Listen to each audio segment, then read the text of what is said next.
Hello everyone, আসসালামু আলাইকুম। কেমন আছেন সবাই?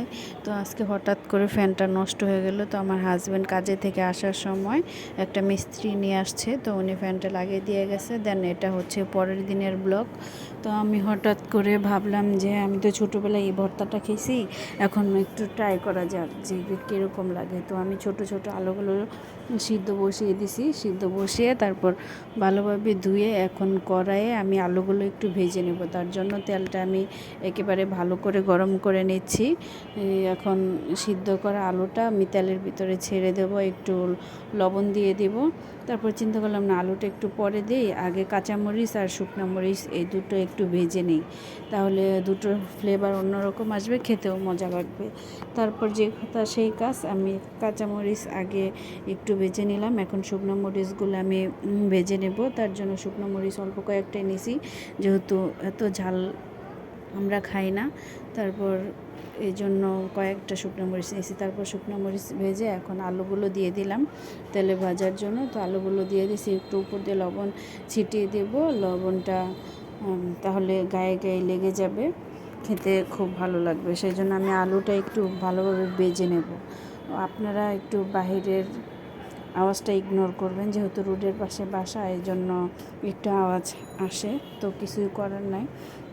তারপরে এখান দিয়ে আমি আলুগুলো ভেজে নিচ্ছি ভালোভাবে, যেন আলুর গায়ে যে পানিগুলো আছে সেগুলো শুকিয়ে যায়, তাহলে ভর্তাটা একটু আঠা আঠা হবে। এই আঠা আঠা ভর্তা যদি গরম ভাত দিয়ে খান, সেই মজা সেটা বলে ভাষায় প্রকাশ করার মতো না। তারপর এখানে দেখেন আমি শুকনো মরিচ, কাঁচামরিচ এগুলো ভেজে রেখেছি, সেটাই আপনাদেরকে দেখাচ্ছি।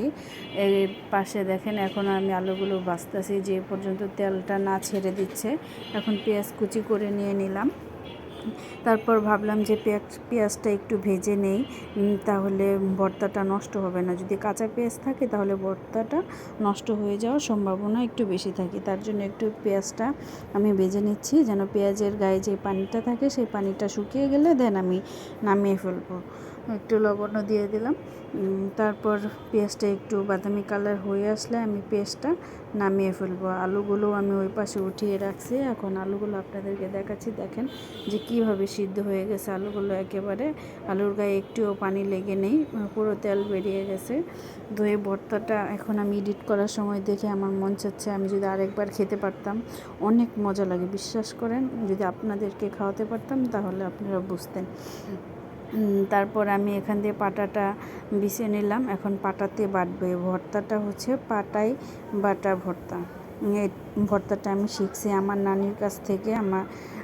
যদি বলেন যে আমি আমার নানির হাতে কী খেতে চাই, তারপর আমি বলবো।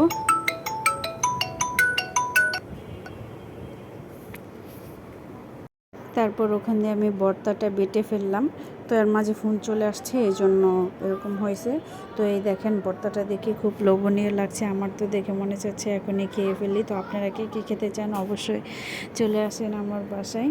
দেখেন কত সুন্দর ইয়ামি লাগতেছে ভর্তাটা, আমার তো খুব ভালো লাগছে। তো আমার এই ছোট্ট সিম্পল ভিডিওটি ভালো লাগলে অবশ্যই like, comment, share and subscribe করে দিবেন। আল্লাহ হাফেজ। বন্ধু হয়ে পাশে থাকবেন।